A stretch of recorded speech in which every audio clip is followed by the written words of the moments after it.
Oh, so I need to let you in.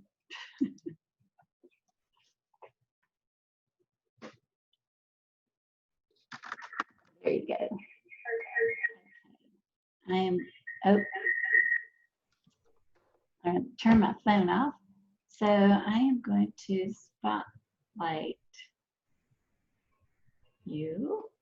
Oh, I don't know if you can do it until more people join. Oh, okay. You're right. So let's see. Okay. Here he is.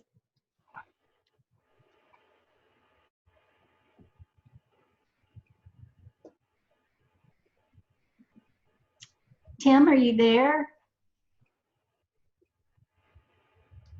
Okay. Tim, can you hear us? I can hear you. I should have audio. Is that right? Yes, we can hear you, but we can't see you yet. There we go. There you are. Good. Perfect. Hey, Tim, I'm Amy. I'm the director. It's so good to see you. Hey, it's good to meet you, Amy. You too. Okay. Mary, you are spot lit now. Okay, perfect. So do you have the capabilities of spotlighting Tim when he talks, if you want to see? I do not have that capability. So if you'll just, I'll say like, Tim, I'm going to introduce the event. And then once I kind of say like, okay, Tim, I'm going to hand it off to you, Amy will spotlight you. So you'll be the largest on everybody's screen, even if I'm talking to ask you a question. Okay. So that way we're not, you know, I'm not interrupting the demo popping up on people's screen when I talk. So. Got it. Yeah. Should be good. We also have a chat feature. So Tim, have you done any Zoom meetings much? Yeah, this is my second today, so. Oh. Yeah. Sorry. That one was an hour and a half too, so it was every bit of an hour and a half. Oh man. Yeah. I wasn't overly involved in that one, so I could mute myself and stop the video from time to time. Yeah, that's good. That's good. I got a notice from Alabama Power that they were having a week-long virtual conference, and I don't think anyone is signing up. Who wants to do that for an entire week? Yeah, that sounds intense. It does.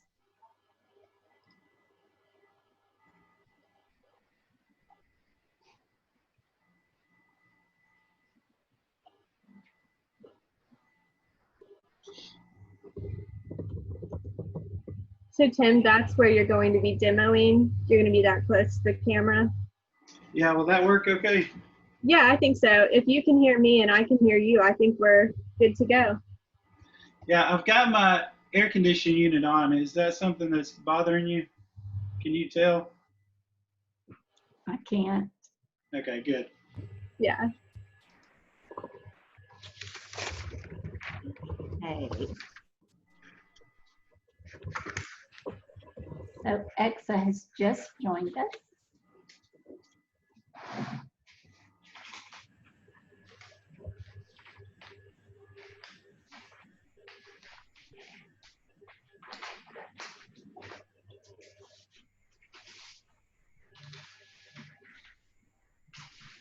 I haven't looked. How many people? So we have 45 signed up now, which is a pretty good number. Yeah, for our last art night, we had 53. So a really good amount. You know, we never know who's going to show up. So we'll see, but hopefully, you know, we'll hit 30 or 40. Yeah, cool. Yeah.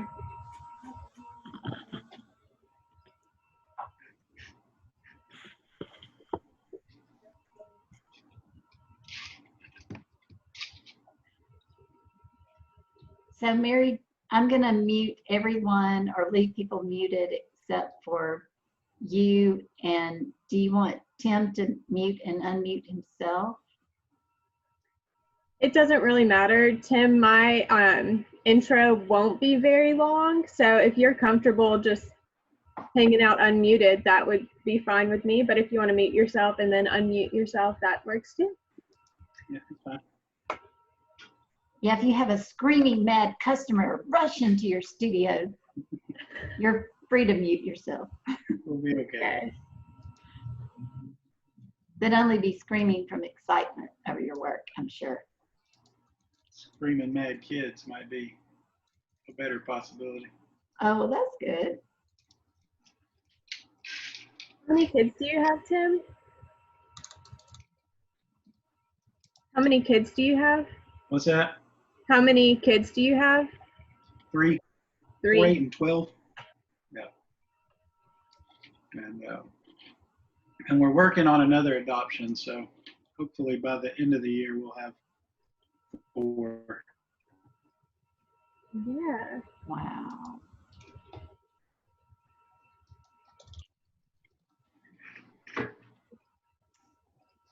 Yeah.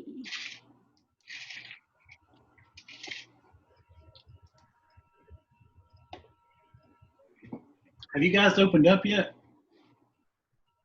Yeah, so we have been open since the 2nd week of May. Hasn't been, we aren't being rushed every day, but we've seen, some foot traffic come through. So What is it like compared to this time, say last year? So we keep track of how many people come through our shop, and we had last May, we had maybe double what we had this year, so a little slower, but it's still pretty good. Yeah, and our online sales are, up, so.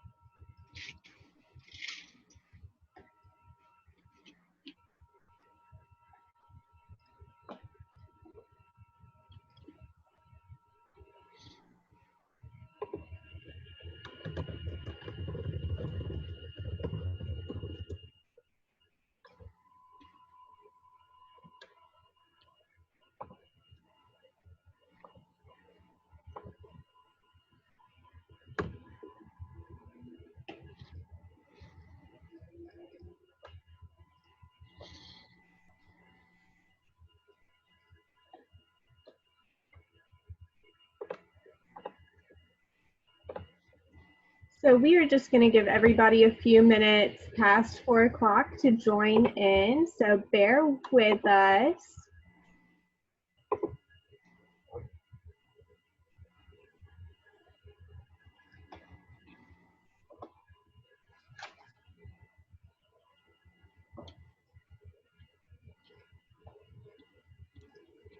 Yeah, it seems like on our Zoom presentations, people are mostly late and even come in halfway through. So I don't know.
Awesome. So I see we've had a few more people join in. A little earlier, I had said we're going to wait till a couple of minutes past 4 to officially get started. So get comfy, grab your happy hour drink, and we'll get started in just a couple of minutes.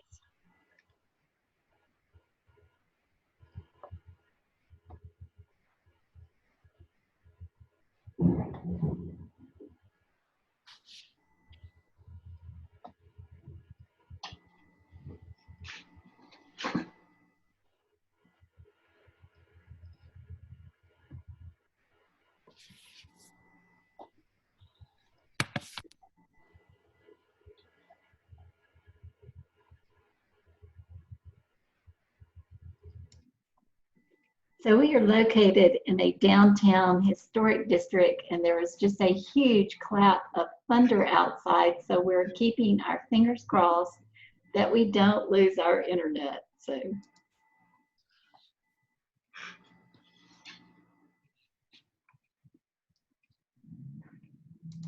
Hi, Tim.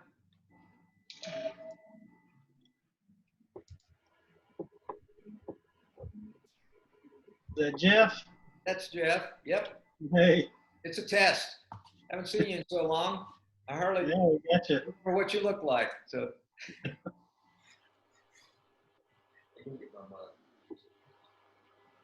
Carol's going to be joining us as well.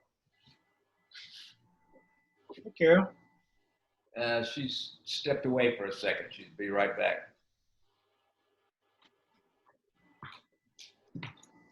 I'm going to have a cup of coffee here, Tim. Oh. Jeff and Carol. That's an awesome mug. They were, This is my 50th wedding anniversary present. I sent out a picture to our family. It said, since we had to cancel our plans and everything because of COVID, we weren't comfortable going to a big restaurant and everything. So I sent out a picture of this mug, and I said, one of my 50th anniversary presents. 50 years? Exclamation point, question mark, exclamation point, question mark. Yeah,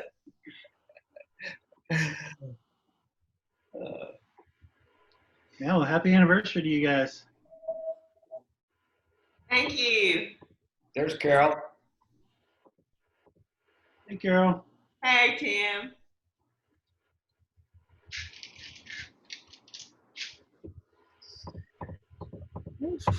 Switch this to the gallery view. So Tim, it looks like we've had a decent amount of our participants join. If you want to go ahead and get started, and Amy, if you'll let anybody else in as we go along.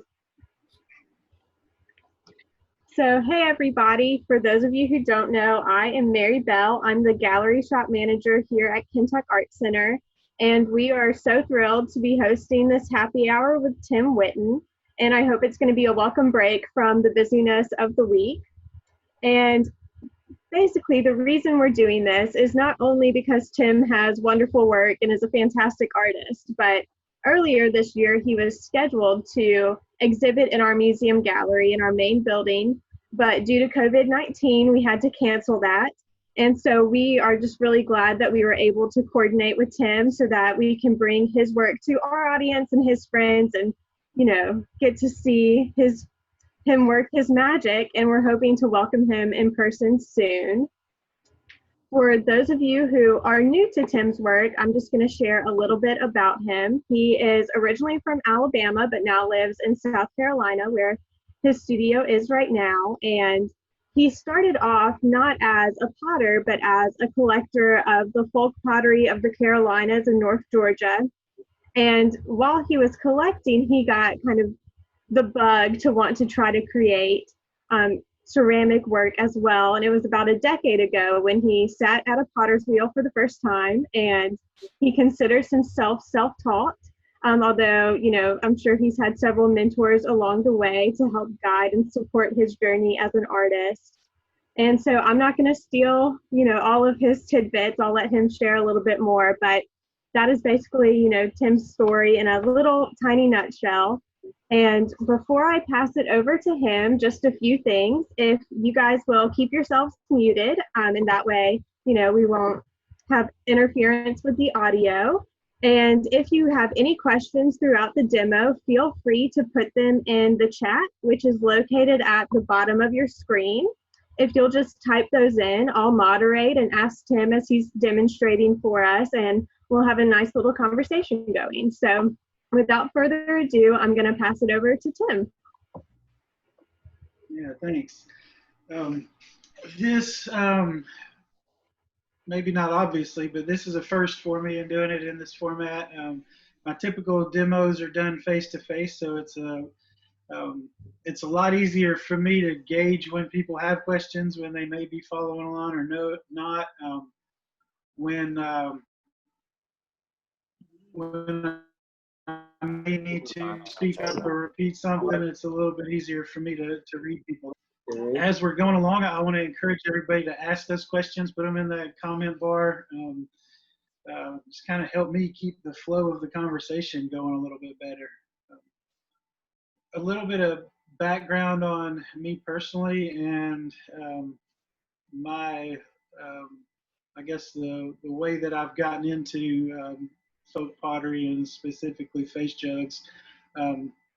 Started when I was living in Lancaster, South Carolina, and I've seen a few people who are participating now who are familiar with the Piedmont folk art show put on by Marvin Bailey every year. That's really where it started, and it was around the 2009, 2010, around those shows that I really just kind of thought that I wanted just to give it a try. And I do not have a background as an artist or in really anything creative, so I really took a technical approach to learning. So as I sat down, really took a little bit to get a knack for the wheel, but persistence and I guess stubbornness finally paid off. And over time, I was just able to, lean on that community, and that's been the biggest, I would say, highlight of this journey has been the fellow artists and collectors and people that just appreciate artwork, and the community's always been really open and inviting and supportive whenever whenever there's a show where everybody's real quick to lend a hand and offer suggestions. And that's been a really cool part of this process, and really probably my favorite part of the process. So what I've tried to do is I try to engage in a couple of shows a year. Not it's not, so that it's not, I guess, too taxing. I also sell a lot on eBay, so I try to put up. Generally, try to sell maybe 12 a month on eBay, and then I will also just show in different studios.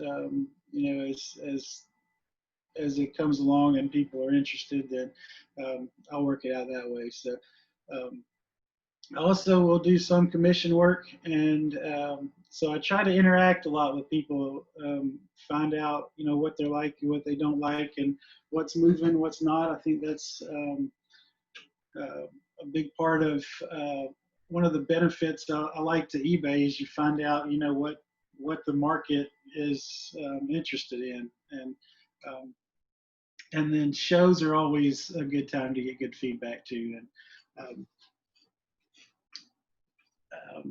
kind of lastly, I enjoy doing demos. I love doing this. I love sharing the process, sharing not a ton of the history, but some of the history behind it, and just educating people as well as I can on this type of pottery. It's one that I found people either really, really like, or they, it's just kind of a conversation piece. But either way, it always gets people talking, and people are interested in the process, and I really enjoy sharing the process. So, Um, what I would like to do today is just show you part of the process. It's for those of y'all that don't know anything about it, I'll try to stick to a couple of the basics. And as we're going along, if there's anything that you have questions about, please ask. And as I'm working, then I'll just listen to questions and try to answer them the best that I can. What I've done so far today is I've got one that I put together this morning. Just I turned a couple on the wheel. This is the one that we'll work through. I went ahead and put the face on this one. It's really just kind of the same thing, so that you would be able, if we run out of time, you could see not quite the finished product, but how the process of putting the face goes on one. My styles, I tried to highlight a couple of pieces just so you could see, but if you want to see more of the work that I do, I have a page, and we've also got a website that you can find on either one of those pages. But I try to, these are some of the more basic pieces that I do, where I just will pull the jug in one piece, add a face to it, the handle, and go from there. The ones that I probably enjoy doing more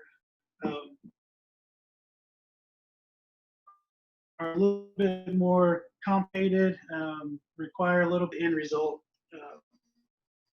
speaks for itself. So these, this one has multiple spouts on it. It's got a little bit more definition to the face. Doing a technique I'll show you today, you can really give the face a lot more detail and give it some depth. And I think that's why I kind of prefer, you can get a lot more personality in the pot doing them that way. So yeah, if y'all are ready, we'll get started. Let's do it. Let's get started.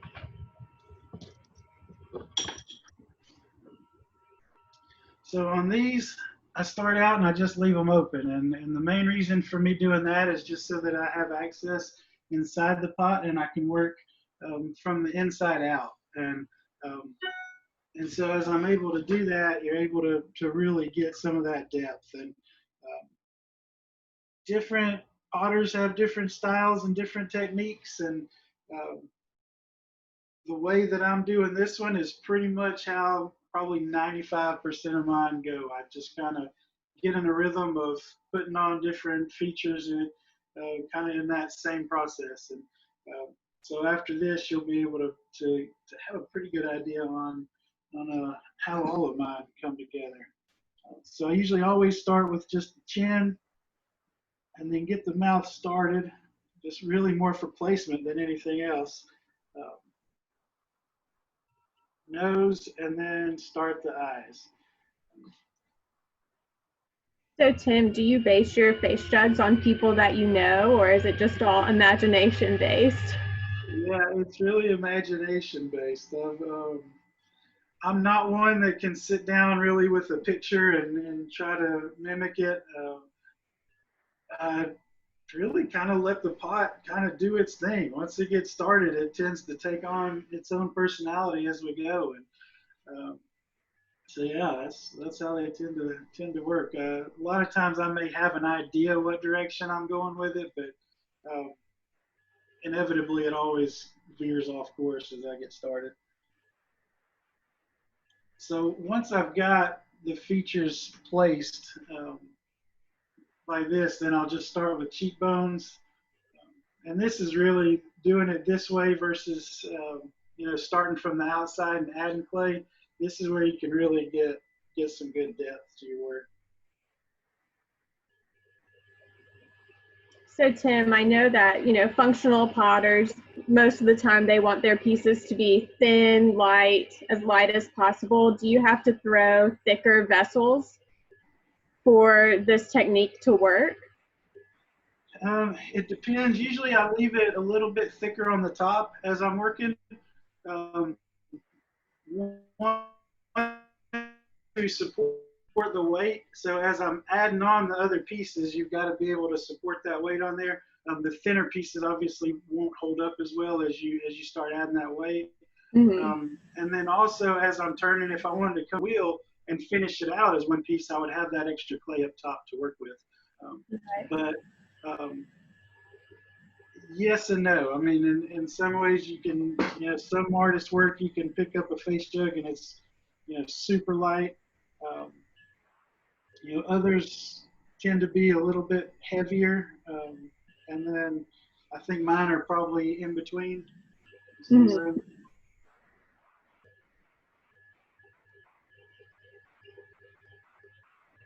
So when you started doing pottery, did you just start with the goal of making face jugs, or did you, just want to learn how to throw on the wheel, that technique, and face jugs came later?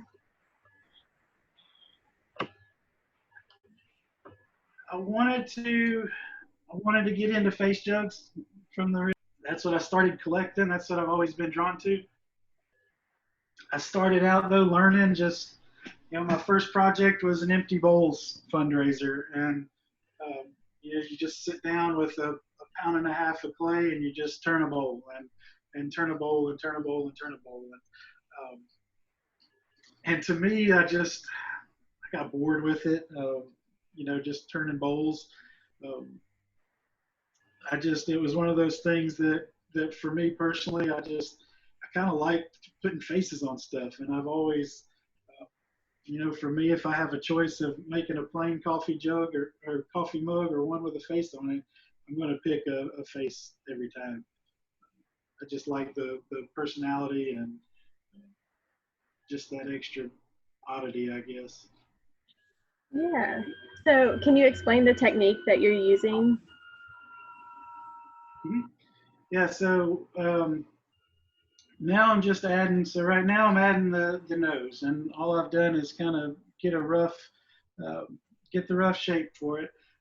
As you're welding two pieces of clay together, biggest thing you want to do is make sure, this is called scoring it. So it's kind of, I liken it to Velcro. So if as clay dries, it shrinks, and as two different pieces of clay are attached to one another, if it's just the smooth surfaces together, as they dry, there's nothing really adhering them together, and so they'll tend to separate and pop off. But by scoring these two pieces of clay before I put them together, I usually put some slip on it, which is it kind of acts as a glue, but by scoring it, it acts some slip on it, which is like Velcro. So it'll get a really good bond between the two pieces of clay. They'll hold together well, and as it's drying and going through the firing process, it'll hold together. Right. So we have a great question in our chat. Are you influenced or were you influenced by any Alabama potters? I have, yeah, and Jerry Brown was one of the early studios that I was able to go and visit, and he was, like any other potter that I've met along the way, just real welcoming, and invited us in, and spent time demoing on the wheel and showing us all the different techniques, and just let us come pick his brain, and so I collected a couple of his pieces early on. John Resner down in Fairhope also does some really good work. He's one to check out if you guys hadn't already.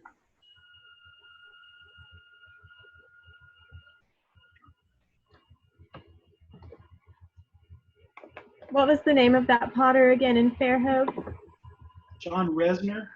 Okay, perfect.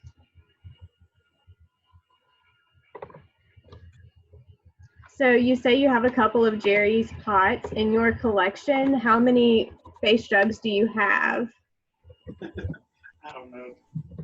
I don't know.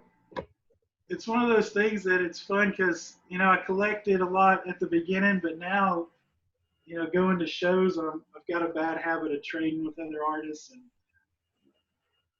and so it keeps adding up. So, right. it's a lot though. All right, so the nose is coming together.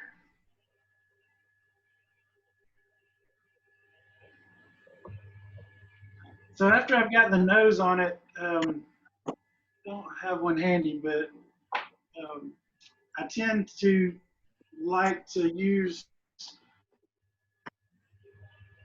uh, well, even on these you can tell to go with a different color clay for the teeth. And this happens to be a whiter, it will fire a lighter color anyway, so I'll just stick with the same clay. But to give it that contrasting color with the eyes and the teeth, I usually use a different one. In this case, I'm not. But then after the nose, then I'll start working on teeth and eyes.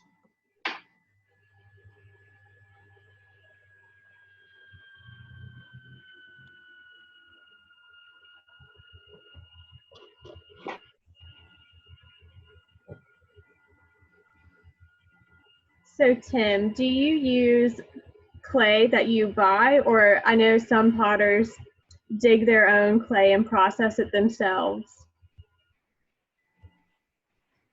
No, this clay is Kentucky Mudworks. I've bought clay and used High Water is one that I like a lot. Um, I don't really have one particular brand I stick with. I try to, I usually just, it's kind of the flavor of the month when I'm there and I see something that I want to try out. I usually try and see what I like. But yeah, most of the time I've just bought clay. I do hope to add that to at some point soon. I've got a source for clay, and I've got a plug mill now that I'm working to kind of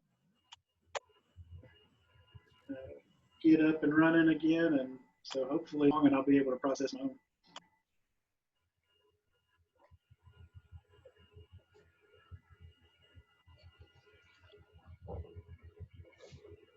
So you're making each individual tooth. Yeah. And you're not scoring and slipping these like earlier? Usually I've scored the pot itself, but these are so wet now. The clay is wet enough that these will stick. Plus, I'll come over it with lips too, and I'll score those. So when you put the lips on it, it just gives it a layer over the top of it, and kind of locks them in, and will sandwich the teeth in. And really the same with the eyeballs. Once I put the eyelids on, then they'll also hold in place pretty well. Mm-hmm.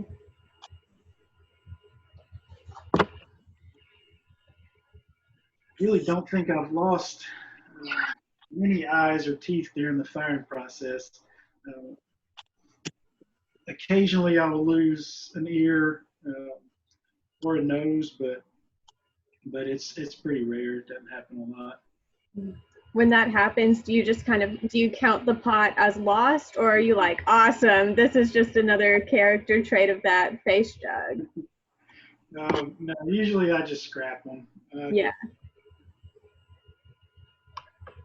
I'm one that, I don't know, I mean, you can't be a perfectionist with this, but I don't really, if I've got something that I think is, I'd rather not put it out there.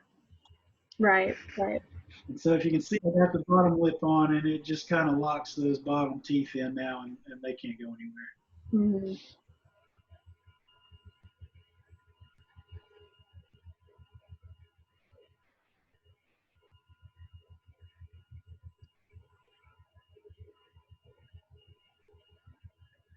So I know that you don't base these off of people you know, but do you ever start with a sketch for a more complicated piece, or is it all intuitive, listen to the pot idea in your head? I don't know. Let's try. I got you on my wheel, so we'll see if I can spin you over. Well, you can kind of see I had somebody wanted a cowboy, so if you can see there on the wall, sometimes I didn't know this was the first cowboy that I had tried, so I did sketch him out before I got started on it, just to give me something to work off of. But again, I'm not really an artist, so sketching is not the easiest task for me either. Right. Sometimes I could try to sketch something and it is really not useful at all. Mm-hmm. Tim, So you're I have to disagree with you on the fact that you say you're not an artist. an artist, yeah. You're doing some fine artwork there. Well, thanks. I agree. Not being classically trained doesn't disqualify you from being an artist, for sure. So, Tim, are your face jugs always of men, or do you do women as well? No, I've only tried doing a female jug, I think once or twice, and it was a train wreck, so I hadn't gone back and revisited that one. Maybe at some point, but. And do you have a signature feature or characteristic that you put on all of your jugs? Yeah, really, there's a couple of things. If most of the time with my teeth, I stick with odd numbers, and so every once in a while, an even number of teeth may slip through the cracks, but I try to be intentional about that. Really like to use glass when I'm firing, and so most of my pieces I try to incorporate glass runs during the firing process. You said glass runs. Mm-hmm. Can you explain a little bit about what that is? Yeah, so glass has a melting point, just like most things, and so as I'm firing, after I glaze a piece, then I'll usually just put like a marble or if I have a glass bottle, then I'll just bust it up into pieces, and then I'll just place a piece of glass somewhere on it, and then as it fires, it just melts the glass, and so that glass just runs.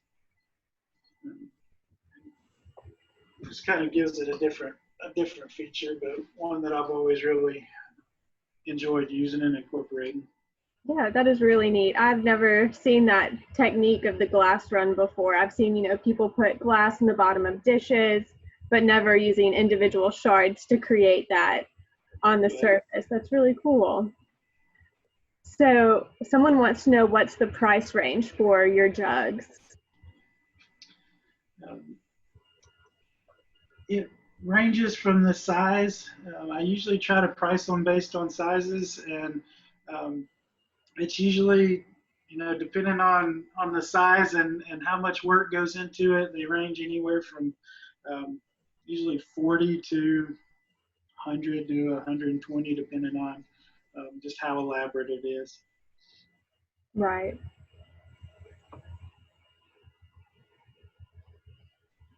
So what does a typical day in your studio look like? Do you set aside whole days for throwing and then entire days for facial construction? Typically, yeah, that's I like to do I'd say at least 8 to 12 at a time, and I usually will sit down and try to throw all those pieces at once, and then work into the faces from there.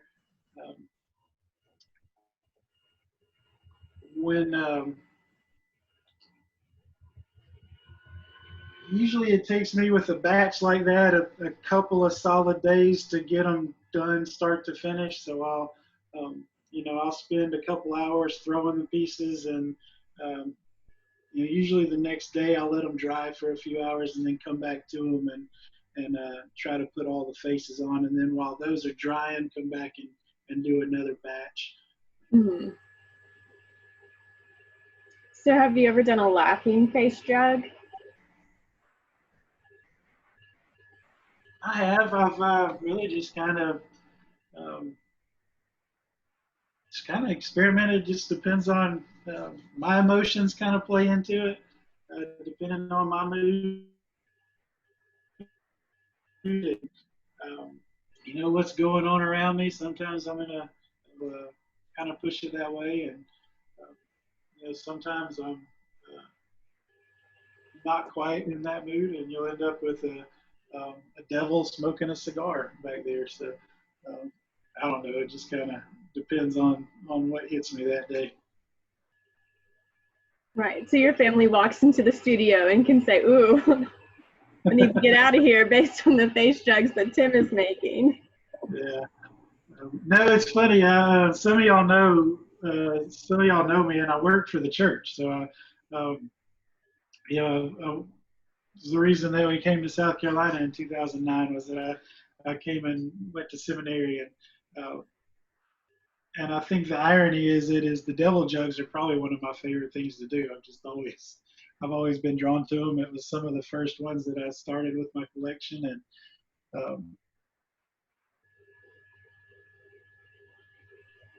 I enjoy making them, and it's really one of those jugs that people they usually sell the quickest, and ones that I enjoy making. But yeah, definitely some irony and the way that worked out. So after I've gotten most of the facial features done, the last thing I'm going to add are the ears, and then I'll just kind of to finish up with a few details. But the ears are going to be the last thing, and so I am extra cautious about scoring and putting slip on my ears because you know, that was just those lessons that you learn the hard way. You know, that's usually the first thing that goes if I lose something in the firing process.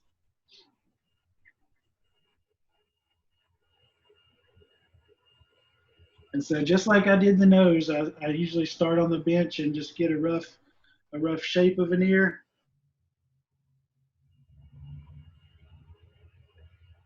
Score it, put a little slip on. And another one of the benefits to this technique and being able to get inside is you can really work these two pieces of clay together. And so the more you're able to form them together, the more likely they are that they'll stick and you won't lose them.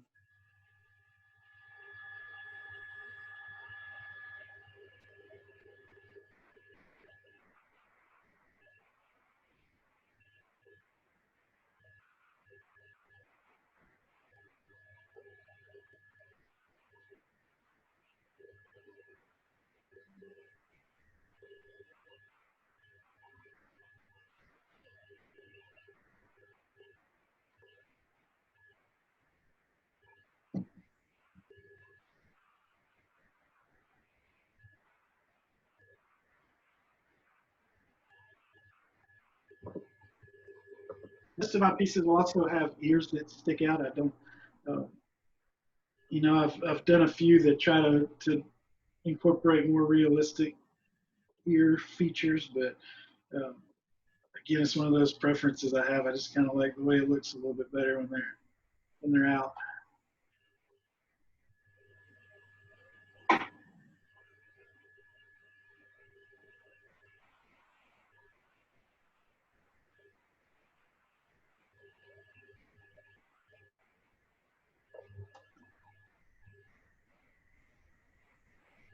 So Tim, have you ever been to the Kentuck Festival? And if you haven't, would you like to? I would absolutely like to. No, I haven't.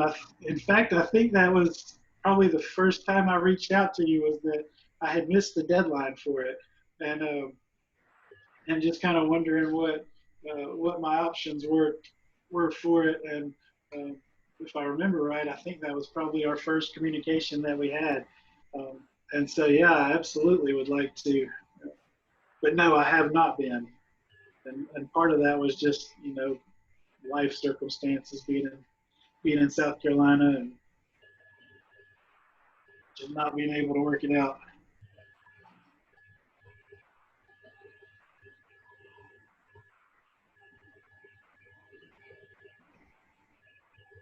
Was that an invitation? I wish I had that power. All right, so he's getting close. What I will do is I'm going to work to finish up just some of the details now, and that's finishing out his eyes. And with some of them, I will, you can put wrinkles and eyebrows. There's just all kind of stuff that you can do at this point that, you can spend as much time on it from this point on or as little time as you want. I usually like to give it just, another probably, I don't know, minutes or so, just working on the details and stuff that I probably notice more than anybody else, but just details that I like to put into them.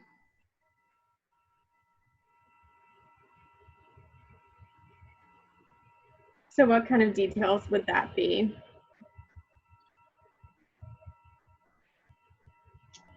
Like what I'm doing now,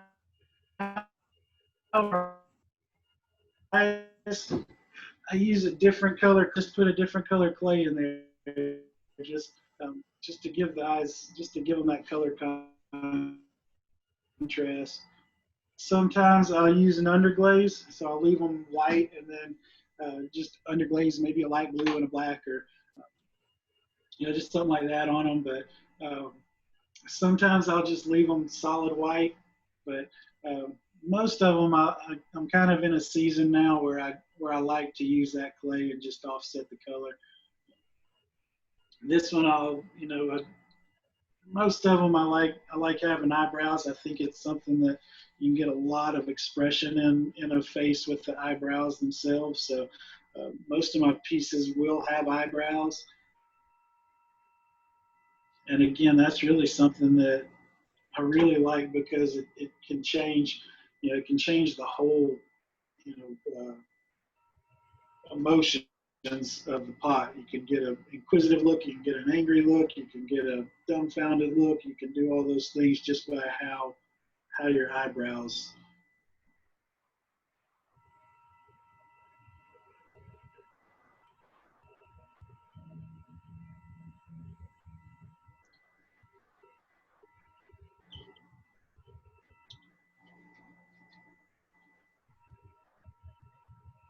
So how do you decide that a face is done? How do I decide? Yeah. Sometimes it's not until it's on the drying rack. Sometimes I'll hem haw about it and I'll put it on the rack to call it done, and then 2 hours later I'll pick it up and say, I'm just not happy with it. But part of when I said earlier, I let the pot kind of tell me what it's going to do. We'll defer back to that statement. Usually they'll tell me when they're ready.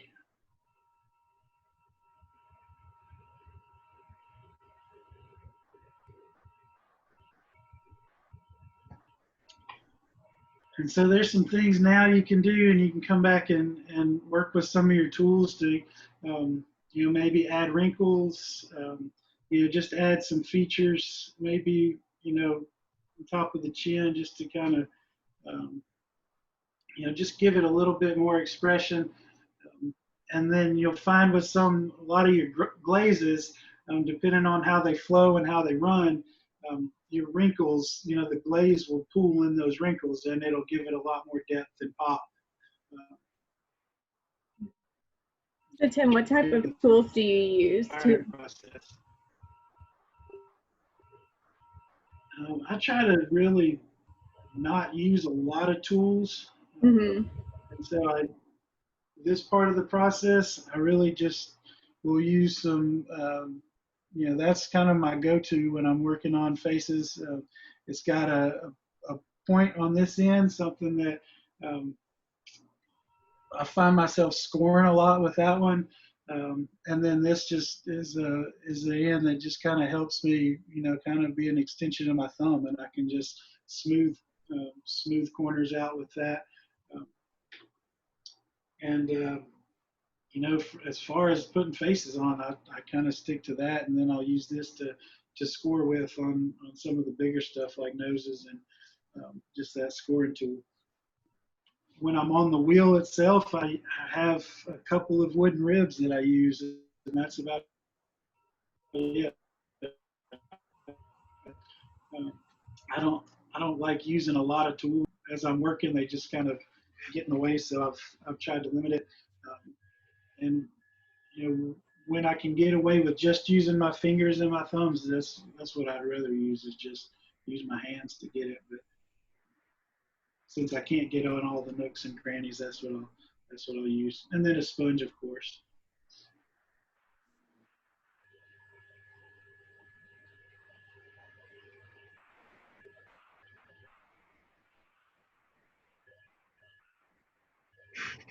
And so now that this guy's done, what you can do now is come back and even, add, if you're like, yeah, maybe I can do some stuff down here. Anything that you see that you're just not quite right, you can make those adjustments. And Hey, Tim. hey, Guess who this is? sounds like Frida. Yeah. Now I've gone away from the video and I can't get back.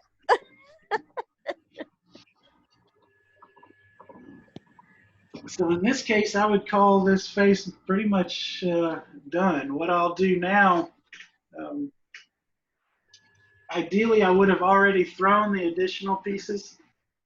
In this case, I haven't yet, so I'll wrap it in plastic. I'll come and I'll throw these pieces separately. So, if I did take this one, for example, I would pull on the wheel 1, 2, 3 spouts. I would set them off to the side. I would let those dry, ideally to about the same consistency as the jug is itself, so that as it finishes drying, they're drying it.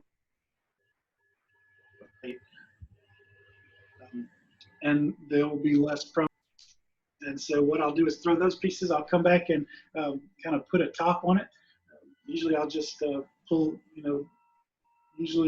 a slab and then just kind of I'll form it, maybe let it sit up on a sponge just to kind of finish out the curve. I'll weld it in up here, let him kind of get solid to support the weight of these.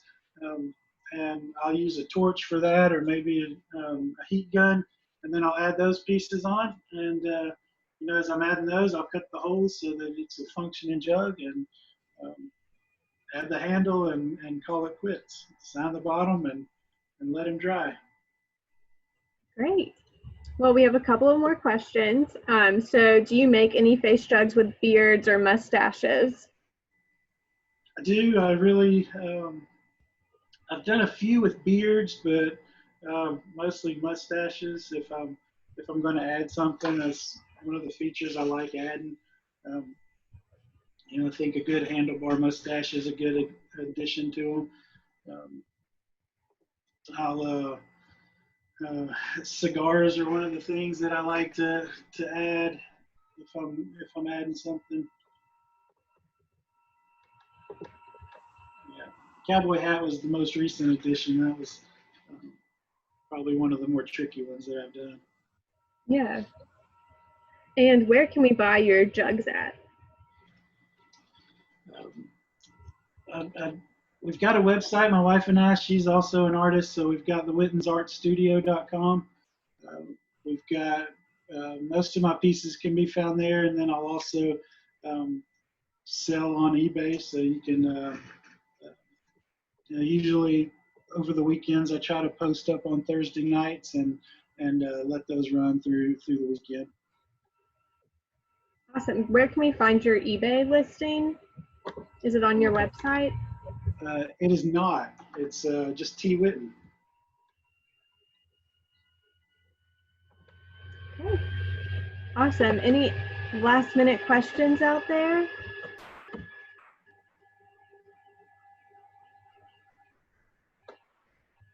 Okay, Tim, anything else you'd like to add? Thank you so much. No, I thank you. This has been fun, and I hope helpful and interesting for those of y'all that took part. Nice to meet you, Tim.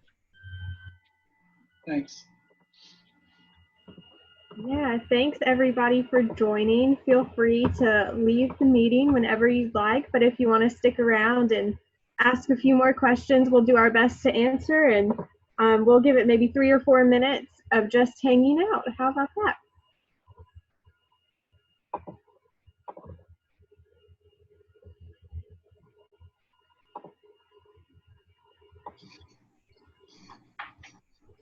So Tim, can I see the two side by side, the one you made before and the one you just did? Still doing it, but you like if you want to ask questions or something. Fucking Tim was waving, but you want to get off of it now? So different. Made by the same person. It's awesome.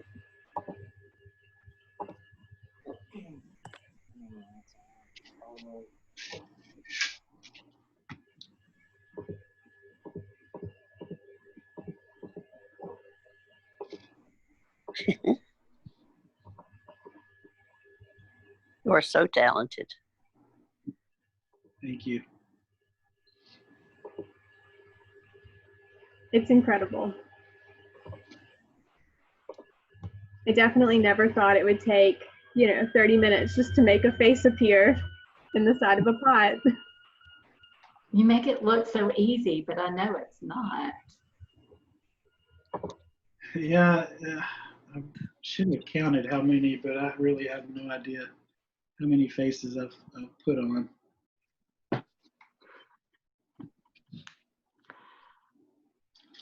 Ooh, Tim, we hear that you have some other pieces behind the scenes that you can show us. What you want to see? Yeah, so I think you can see the ones behind me. Oh, I picked up a Raku kiln not too long ago, so I'm trying to figure out how to Raku. Oh, wow. I don't know how that process will work with the face, but I'll be experimenting with that soon. So What is Raku? So this is one of the Raku pieces that I'm going to try to do. I really have no idea if all the features will hold on in that firing process, but yeah, hopefully that'll be something fun that will work out. And yeah, I've got a few pieces drying too. If you want to see a couple of those, I can bring them over. Sure. And can you explain a little bit about what Raku is?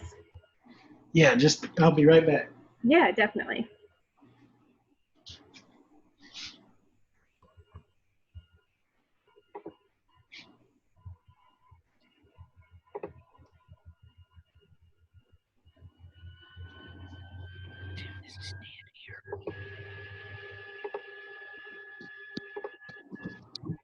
If you asked about mustaches, so that's one that's got the mustache of a more. It's kind of an old school look that you'll see a lot of potters use.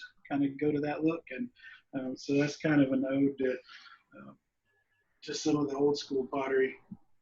Mm-hmm. The Raku firing process is different. Most of my pieces I fire in an electric kiln, and so we'll after they dry, then I'll put them in through abyss firing, which is a lower temperature firing, and then get them out, and then it'll go through a higher firing for the glaze. So it's a two-step process. The Raku, I'm interested because I really don't know a ton about the process besides it's a fast one. So in my case, if I'm feeling a little less patient, you don't have to go through the two-step process. You go through it. You put your piece in already glazed, and it's the electric kiln will take hours to get up to temperature and back down. The Raku firing process goes real quickly. So you put a propane torch on it. If you've got a little kiln, put your pieces in there, and then you're getting it up to temperature real fast, and then you're cooling it down super fast. So it's a process that is it's a little more temperamental, and so pieces you don't always not always not always as high a success rate getting your pieces out. I've only actually been I've been involved in a couple of Raku firings, but I've never, personally tried it. So it's always one of those things that's been on my list. I want to try to take on, and we'll see. I don't know. See how it goes. Yeah, it'll be fun to see. Will you post that on your Facebook page when you do the Raku firing, or? Yeah, well, yeah, If I'll it turns probably out. try to do a video. I'll probably try to do a video of it and Yeah. put it on Instagram and I don't know. It may be a disaster, and I may not want to put a video of it on, but we'll see. If it turns out, then you'll hear it turned out well, and if it didn't, I just never did it. Right. So how does the end product different in Raku firing versus your traditional glazed firing? The Raku glazes look completely different. Raku pieces are not functional pieces, so most of these, most of the stuff and most of the glazes that I use now, you could use them. If you had something that you wanted to use the whole water, and you could use them for whatever. The Raku pieces aren't going to be functional pieces. So it's really just a decorative style, but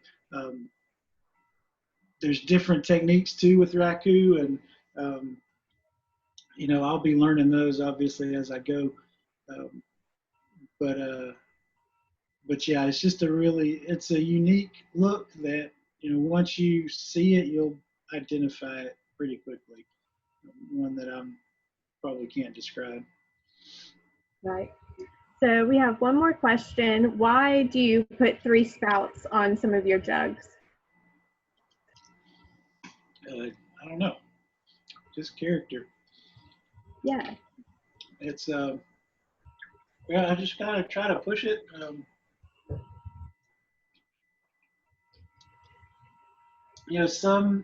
think it's a style that other people have used that I've always drawn to, not necessarily 3 versus 2 versus 4 or whatever, but it's just kind of an odd look and one that serves no purpose besides just being a good conversation starter. Yeah. All right. Well, I think that about wraps us up. Thank you so much, Tim, for giving an hour of your afternoon to hang out with us and show us what you do. Man, was that an hour for real? Almost, yeah. I quit. Yeah, it did. It was fascinating. Thank you so much. Thank you. That was fun. Yeah, definitely. So everybody that's still here, keep an eye out on our page and Tim's page for more news from Tim. And, if he ever makes it to the festival or to our gallery, we'll be sure to post about that. So keep an eye out. And yeah, thank you so much again for joining us.